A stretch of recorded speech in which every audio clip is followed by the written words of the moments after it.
तर आज आपण पुण्यातल्या रविवार पेठेत आलो आहोत. मी माझ्या मागे बघू शकता श्री दिग्विजय प्रतिष्ठानचा गणपती आहे. इथे गणपती बाप्पा मोरया. इथे शेजारी सगळ्यात जुनी अशी जी वैद्य उपहारगृहाची मिसळ आहे. एकदम जुना वाडा, जुनं फर्निचर, सगळं जुनं ते सोनं म्हणतात तसं त्यांनी पारंपरिक पद्धत कशी जपलेली आहे तो वारसा पुढे न्यायचा एवढाच त्यांचा प्रयत्न आहे. तर मंडळी इथे शेजारी 115 वर्ष जुनी असलेली श्री वैद्य उपहारगृहाची मिसळ आज आपण एक्सप्लोर करणार आहोत. नमस्कार मंडळी, कसे आहात? मजेत ना? मी सोनाली तुमच्या सगळ्यांचं स्वागत करते आपल्या लाडक्या शेअरिंग या युट्यूब चॅनल मध्ये. खूप मस्त अशी आपल्या पुण्यामध्ये गुलाबी थंडी पडलेली आहे आणि या गुलाबी थंडीमध्ये सगळ्यांना हवीशी वाटते ती मिसळ. तर आज आपण श्री वैद्य उपहारगृहाची मिसळ एक्सप्लोर करणार आहे आणि मस्त आस्वाद घेणार आहे. चला इथली मिसळ कशी आहे हे आपण टेस्ट करूया. या तर मंडळी, अगदी तुम्ही ना पुण्यात आल्यावर जुन्या वाड्यामध्ये वगैरे येतात तसं तुम्हाला इथं फील येणार आहे. खूप मस्त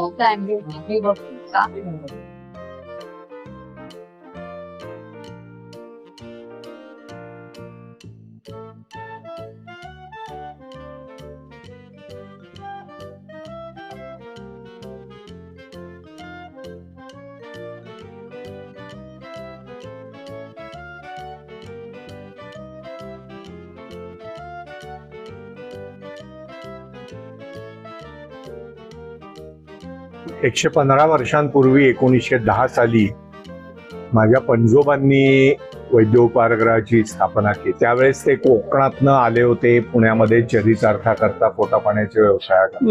त्या याच्यात त्यांना जी राहायची जागा मिळाली ती जोगळेकर नावाच्या गृहस्थांच्या वाड्यात मिळाली.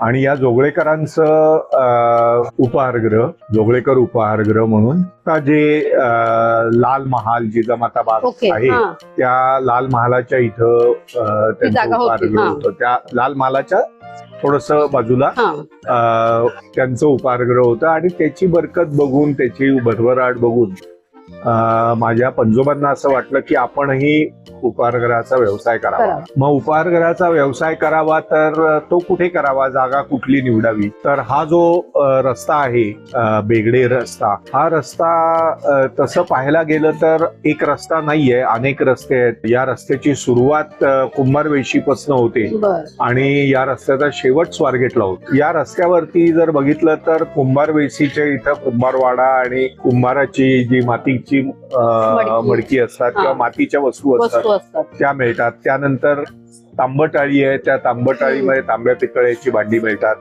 त्यानंतर सुगंधिकता आहे, फडक्याऊ चौक जो काही आहे तो सुगंधी चौक म्हणून ओळखला जातो. त्यानंतर इथला जो वरचा चौक आहे तो मोती चौक म्हणून ओळखला जातो. त्याच्या पुढं सोन्या मारुती चौक आहे. त्यानंतर बोरीआळी आहे. बोरीआळीच्या मध्येच नेहरू चौक लागतो, तिथं सुभानचा दर्गा आहे, तिथं मंडई होती पुण्याची. त्यानंतर तसंच पुढे गेलं दूध भट्ट्या आहेत, कापड म्हणजे हातमागाचे पुण्यातले जे काही कामं व्हायची ती त्या रस्त्याला पुढे व्हायची. त्यानंतर शेतीची सामानं त्या रस्त्याला मिळायची. त्यामुळं हा तसा त्या काळातला पुण्याचा लक्ष्मी रोड होता किंवा त्या काळातला पुण्याचा मेन रोड होता जिथे सगळे व्यापार चालायचे आणि पंचक्रोशीतनं माणसं यायची. कारण पुण्यामध्ये राहणाऱ्या माणसांना मिसळ खाण्याची काही किंवा हॉटेलमध्ये जाऊन खाण्याची सवय नव्हती. बाहेरून आलेल्या माणसांना हॉटेलमध्ये खाण्याची गरज असायची. हे सगळे व्यापारी पंचक्रोशीतनं यायचे. ते आपलं व्यापाराचं सामान घेऊन यायचे पहाटे आणि दुपारी परत जायचे. त्यावेळेस जाताना त्यांना काहीतरी पोटापाण्याची व्यवस्था करावी लागायची. ते करण्याकरता म्हणून त्यांनी हे उपहारगृहाची जागा निवडली आणि इथं उपहारगृह चालू केलं. या उपहारगृहाला त्यांच्यानंतर थोड्याच दिवसात म्हणजे माझे आजोबा अवघ्या साऱ्या 18 वर्षाचे होते त्यावेळेस त्यांचे वडील गेले. त्यामुळे त्या उपहारगृहाची जबाबदारी माझ्या आजोबांवरती आली. 1928 पासून 1987 पर्यंत त्यांनी उपहारगृह चालवलं. मला माझे आजोबा म्हणजे माझ्या आईचे वडील. हा. मला मामा नाही, त्यामुळं त्यांनी माझ्यावरती ही जबाबदारी दिली. बरोबर. कारण जसा मी 4थ्या जनरेशनचा या ठिकाणी मालक आहे, तसे माझ्याकडे काम करणारे पण 2ऱ्या, 3ऱ्या, 4थ्या जनरेशनचे कामगार आहेत. आणि या कामगारांच्या करता म्हणून हे उपाहारगृह आपल्याला चालवण्याची गरज आहे. म्हणजे मी तसा टेक्नॉलॉजी शिकलेला मनुष्य आहे. तुझ्या करता कदाचित गरज नसेल, परंतु आपल्याकडे काम करता गरज आहे. म्हणून त्यांनी मला कंपल्सरी हे उपाहारगृह चालवायला लावलं. त्यामुळं मी उपाहारगृह चालवता फावल्या वेळामध्ये कॉम्प्युटर शिकवणे, वेगवेगळ्या स्तरावरती सॉफ्टवेअर डेव्हलपमेंट करून देणे, किंवा महाराष्ट्र राज्याला शिक्षणामध्ये कॉम्प्युटर कसा वापरावा या संदर्भामध्ये मार्गदर्शन, कन्सल्टन्सी करणे, अशा पद्धतीची कामं करत करत हे उपाहारगृह सांभाळ. हे तुम्ही तुमची आवड किंवा तुमचा जो इंटरेस्ट आहे तो पण जोपासताय आणि आजोबांनी जी कामगिरी तुमच्यावरती सोपवली ती पण तुम्ही पार करताय. मिसळीच्या बाबतीमध्ये कसं आहे की मिसळ हा पदार्थ हा लेफ्टओव्हरचा पदार्थ आहे. म्हणजे पूर्वी मिसळ जी मिळायची आमच्या आधी, ती मिसळ सर्वसाधारणपणे नाट्यगृहांच्या आजूबाजूच्या उपाहारगृहांमध्ये मिळायची, की ज्या ठिकाणी रात्रीच्या शोच्या वेळेस जे काही बटाटे वडे तयार करण्याकरता बटाटे वड्याचं केलेलं सारण आहे, पुरी भाजी किंवा पुरी मटकी, पुरी उसळ अशा पद्धतीच्या करता केलेली उसळ आहे, ती उसळ आणि बटाटे वडे आणि भजी तयार करताना जे बेसन कढईत जातं, त्या बेसनची जी काही कुरकुरीत पिल्ल तयार होतात, त्याला पिल्ल म्हणतात मराठीमध्ये, ती पिल्ल अशी मिसळ एकेकाळी होती. आम्हाला काही उपाहारगृह आमच्या आजूबाजूला नव्हतं, त्यामुळं ते प्रिव्हिलेज आम्हाला नव्हतं. त्यामुळं आम्ही पहिल्यापासून मिसळ हा पदार्थचा पूर्ण अन्न आहे. म्हणजे त्यामध्ये अन्नाचे आपल्या शरीराला लागणारे सगळे घटक त्यात येतात.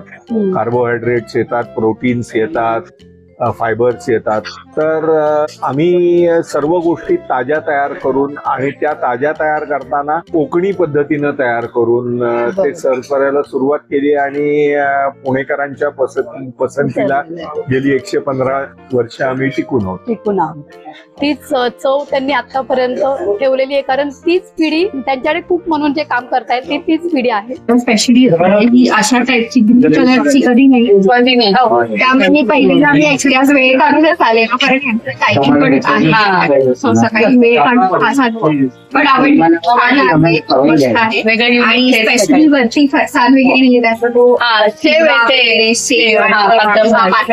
थोडा वगैरे छान वाटतं. म्हणजे ग्रीन कलरची एक्सपेक्ट टेस्ट. ही भजी पण घेतली, तो ही पण एकदम छान आहे. तसं काही त्याच्यामध्ये मसाले टेस्टी आहे. छान मिसळ आहे, खूप वर्षापासून ही प्रसिद्ध मिसळ आहे. वडिलांपासून मी इथे येतोय, मी लहानपणापासून. अच्छा. टेस्ट वगैरे कशी आहे तेव्हापासून आहे तशीच आज टेस्ट आहे. हो, नक्की एकदा येऊन तुम्ही व्हिजिट कराच, पहा एकदा. म्हणजे इतकी जुनी विषय आणि सगळं आहे तसं ते पुण्यातली जी संस्कृती आहे ती खरंच संस्कृती त्या ह्या वैद्य मिसळ यांच्याकडेच मिळेल, जपलेली आहे. म्हणजे दुसऱ्या ठिकाणी तुम्हाला नुसता मिर्च मसाला आहे, यांच्याकडे शुद्ध शाकाहारी आणि उत्तम वेळ एकदम.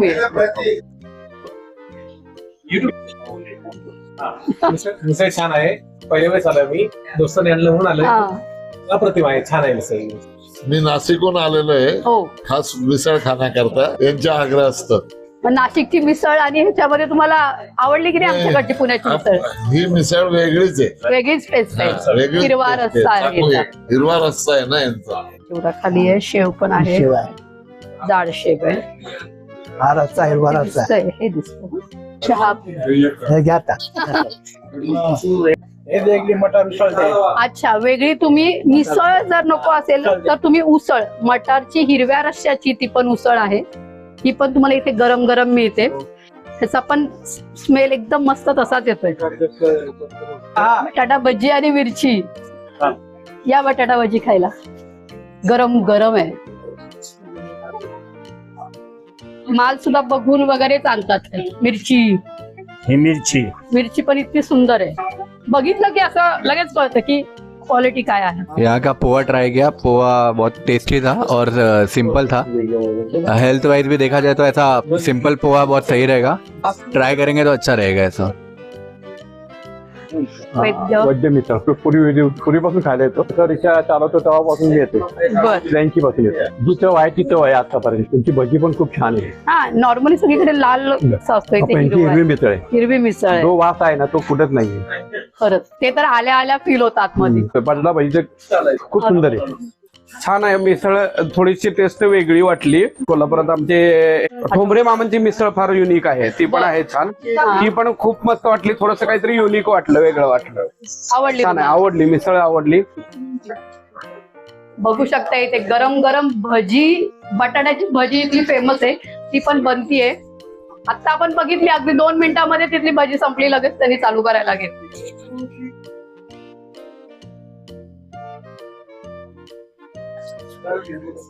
करंजी त्यांनी इथे बनवून ठेवलेली असते सकाळीच. जशी ऑर्डर येईल ना तसे ते तळतात. 61च्या सप्टेंबर पासून मी इथे कामाला आहे. मग इथं मी 40 वर्ष शेव बनवत होतो. म्हणजे वयाच्या 13व्या वर्षापासून तुम्ही इथे 78 वर्षापर्यंत काम करतच काम होतो. करत होते. आता त्यांना वयोमानाप्रमाणे पुढे होत नाही. पण संबंध शेजारीच आहे आणि बाहेर वडापावची गाडी आहे ना ती माझीच आहे स्वतःची, अच्छा. जाबरी हो वडेवाले. का? ते संध्याकाळी 7 ते 10 आम्ही लावतो. हो, म्हणजे दिवसा तुमचं इकडे आणि मग संध्याकाळी तिकडे हो वडापाव का? हो बरोबर आहे. काय होतं? हे पण सगळे जुनेच लोक आहेत आम्ही. सगळी जुनी लोक. हो बरोबर आहे. तर मंडळी तुम्ही बघू शकता, आपण इथे मिसळ पाव मागवले, स्लाइस असतात त्याच्यात मिसळ पाव मध्ये, आणि हा हिरव्या मसाल्याचा त्यांची मिसळ, ज्याच्यामध्ये सगळे ते टाकलेले, बटाट्याची भाजी, चिवडा, आणि ही हिरव्या वाटाण्याची उसळ, हा एक वेगळा आयटम आहे त्यांचा. हा तुम्ही बघू शकता. बटाटा भजी आपण ही सगळी ऑर्डर केलेली आहे. इथली टेस्ट कशी आहे ते आता आपण बघणार आहे. आणि मटर करंजी पण आपण ऑर्डर केली आहे. या सगळ्याची टेस्ट मी तुम्हाला आता सांगणार आहे. तर आपण सुरुवात करूया.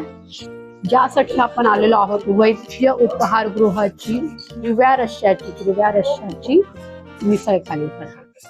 तर ही एक युनिक टेस्ट. आपण बटाट्याची भाजी, पातळ चिवडा, कांदा, इथे लिंबू मिळत नाही. तर बघूया कशी आहे.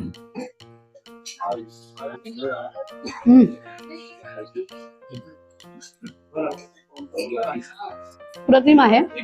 अशी टेस्ट खरंच कुठेही मिळत नाही, इथेच मिळते. मिसळ मस्त आहे. या तुम्ही सुद्धा मिसळ टेस्ट करा.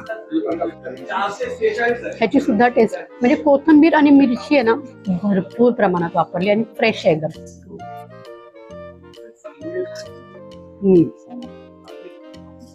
मस्त आहे. मिसळ पण छान आहे, मिसळही छान आहे, आणि ही गरम गरम भजी, बटाटा भजी कमाल आहे. तुम्ही सुद्धा नक्की इथे मिसळ खायला या. आणि हा गरम गरम हिरव्या रश्श्याचं सॅम्पल आहे ब्रेडच्या, आणि ही मिसळ.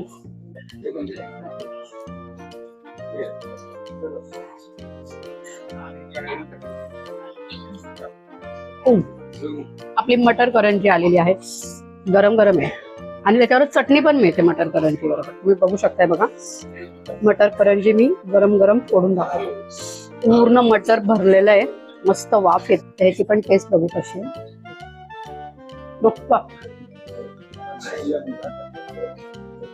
या मटर करंजी खायला. तर मंडळी तुम्ही बघू शकता, मी मस्त हिरव्या बटाट्याची उसळ, मिसळ, भजी, बटाटा भजी हे सगळं संपवलेलं आहे. मस्त आहे. पोट आणि मन दोन्ही तृप्त झालेलं आहे. त्याच्यानंतर सुद्धा मी 1 ग्लास ताक आणि ह्यांची 1 वाटी खरवस मागवलेला आहे. ते पण मला याची टेस्ट ट्राय करायची होती म्हणून. तर मी आता खरवस खाते हा. आणि अजूनही तुम्ही आपल्या चॅनलला लाईक केलं नसेल, शेअर केलं नसेल, सबस्क्राईब केलं नसेल तर करून घ्या. कारण नवनवीन असेच video, food blog, shopping related मी तुमच्यासाठी घेऊन येत राहते. धन्यवाद. मिसळ म्हणजे सगळ्यांपेक्षा वेगळी मिसळ आहे. जी आहे या मिसळचा कधी त्रास होत नाही. त्रास होत नाही. हा, म्हणजे मी आणि 60 वर्ष मिसळ खातो आम्ही. बर, पण कधी यांचा त्रास झालेला त्रास नाही झालेला. क्वालिटी कधी बदलली नाही. ओके, आहे तसे आहे जिथल्या पिढ्यानपिढ्या आम्ही खातो. त्यात काही फरक फरक नाही पडलेला. एक नंबर. एक नंबर, बस एका शब्दात सांगितलेलं आहे त्यांनी, एक नंबर. विषय नाही याला. आणि याच्या मिसळचं सर्वात महत्वाचं वैशिष्ट्य काय, तुम्ही कुठेही जा मिसळ तुम्हाला तांबडा रस्सा मिळेल. बरोबर आहे. हा याचा हिरवा जो हिरवा रस्सा आहे आणि तो हिरव्या मिरचीचा असतो. आणि भरपूर कोथिंबीर वापरतायत त्याच्यात ते. त्यांच्यामध्ये कधी आजपर्यंत शेवटच्या 50 वर्षापासून मी खाते, आजपर्यंत मला कधी असं झालं नाही की यांच्यामुळे मला मिसळमुळे त्रास झालाय, बरं. असं काही नाही. काही नाही. आणि हा जो टेस्ट आहे हा खरा, ते फालतू मध्ये ते गाठी घाला आणि पापड्या हा घाला हा, आणि काय घाला असं काही नाही. त्यांची शेव सुद्धा स्वतः इथे बनवतात. यांच्यासारखी शेव कुठेच मिळत नाही पुढे. ताजी ताजी शेव मिळते. नाही नाही, तुम्ही टेस्ट करा टेस्ट केली, आणि बरोबर आहे. ती तुम्ही मला कुठे मिळाली तर मला कळवा. यांच्यासारखी शेव कुठेच नाही मिळत. आणि 115 वर्षापासून हो, जोक नाही, एवढे वर्ष. येस, आणि ती कन्सिस्टन्सी, ती क्वालिटी quality ठेवता नाहीये. म्हणजे खरंच आम्ही Stop नशीबवान आहे. आहोत. Yes. अशी मिसळ मिळाली आम्हाला. ज्यावेळी पहिल्यांदा मिसळ खाल्ली आम्ही तेव्हा 4 महिन्यात मिसळ 2 पाव सहित होती. पाव मिसळ फक्त 4 आण्यामध्ये त्यांनी सुरुवातीला खाल्लेली आहे. खाल्लेली आहे. आणि तेव्हाची टेस्ट आणि आता 100 रुपयाला झालेली. 100 रुपयाची टेस्ट एकच आहे. मी जेव्हा खाल्ली तेव्हा 50 पैशाला मिसळ होती, क्या बात आहे. 5 पैशाला स्लाइस होता. वा, बढिया. तेव्हापासून आजपर्यंत तीच कन्सिस्टन्सी आहे, काही चेंजेस कमाल. म्हणजे असं मिळणारच नाही कुठे. खरोखर नाही. हे खरोखर खरंच. कष्ट घेतले त्यांनी. येस, फक्त शूट साठी म्हणून नाही, पण हे फॅक्ट आहे इथली. आणि रोजचा ताजा लोकांना मसाला, रोजचा ताजा मसाला. बऱ्याचशा लोकांना ही मिसळ जमत नाही टेस्ट साठी, कारण ती तशी त्यांना सवय नाही ती. हा, तिखट तर्रीदार खायची. कन्सेप्ट घडून ठेवलाय की मिसळ म्हणजे नुसतं तिखट असं नाही. झणझणीत वगैरे पाहिजे असेल तर मग तुम्ही नुसतं लाल मिरची पावडर, पाणी आणि Yes. आणि खा. हा, ह्याच्यात तेल वगैरे, बटाट्याच्या भजीमध्ये पण ऑइल वगैरे काहीच नाही. मस्त आहे. शेव मध्ये पण नाहीये. तुम्ही यांचे खायचे ना तर कांद्याचे गोल भजे खा. संध्याकाळी संध्याकाळी ते बाहेर गाडीला हा, वडापाव आणि ते बरोबर दादाने सांगितलं आपण. हीच आहेत सगळे, ह्यांचीच कांद्याची गोल भजी इथेच खायची. ती पार्सल घेतली तर खालास. आम्ही घरी जेव्हा मिसळ करतो तेव्हा इतका शेव घेऊन जाता. माझं नाव शांताराम बाबाजी जाधव. अच्छा, तुम्ही वैद्यांबरोबर काम केलेलं आहे इथे. मिसळ इथे बनली. 59 पासून काम करतोय इथं. 59 पासून ते इथे काम करत. वय काय आता? 75. 75 वय आणि ते गल्ल्यावरती बसले तिथे.